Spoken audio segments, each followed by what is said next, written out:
Sebanyak 80 instruktur senam dari 4 induk olahraga atau Inorga di Kabupaten Bogor mengikuti kegiatan pelatihan instruktur senam tingkat Kabupaten Bogor tahun 2023 yang digelar Dinas Pemuda dan Olahraga atau Dispora melalui Subkor Olahraga Rekreasi Tradisional dan Layanan Khusus salah satu hotel di Desa Cipayung, Kecamatan Megamendung.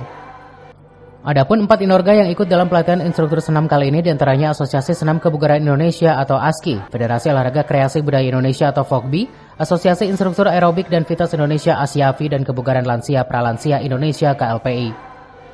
Kegiatan pelatihan senam ini merupakan program dari Kementerian Pemuda dan Olahraga atau Kemenpora yang memang harus ditindaklanjuti oleh Dispora Kabupaten Bogor.